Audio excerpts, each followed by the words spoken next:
Welcome to new TV Telugu. ఇవాల్టి నుంచి June 1 వరకు కన్యాకుమారిలో పర్యటిస్తారు ప్రధాని మోదీ.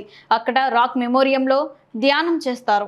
లోక్సభ ఎన్నికల ప్రచారం నేటితో ముగిసిన తర్వాత స్వామి వివేకానందకు నివాళులు అర్పించేందుకు ఇక్కడ నిర్మించిన స్మారక రాక్ మెమోరియల్పై ప్రధాని మోదీ దృష్టి సారిస్తారని భారతీయ జనతా పార్టీ నాయకులు తెలిపారు. ఈ రోజు సాయంత్రం నుంచి జూన్ 1 సాయంత్రం వరకు ఆయన ధ్యాన మండపంలో ధ్యానం చేయనున్నారు. ప్రధాని మోదీ పర్యటన నేపథ్యంలో భద్రతను పెంచారు.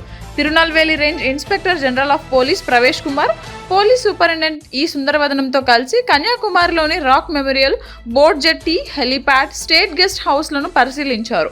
ప్రధాని భద్రత కోసం నియమించిన బృందం ఇప్పటికే వేదిక వద్దకు చేరుకుంది. హెలీప్యాడ్పై హెలికాప్టర్ను ల్యాండింగ్ చేసే పరీక్ష కూడా జరిగింది.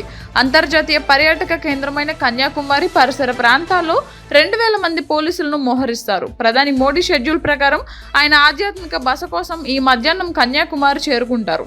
అనంతరం ఆయన స్మారకం వద్దకు వెళ్లనున్నారు. దేశంలో 7వ చివరి దశ లోక్సభ ఎన్నికలకు ఓటింగ్ జరగనున్న జూన్ 1న మధ్యాహ్నం 3 గంటల వరకు ఆయన వివేకానంద రాక్ మెమోరియల్లో ఉండగలరు.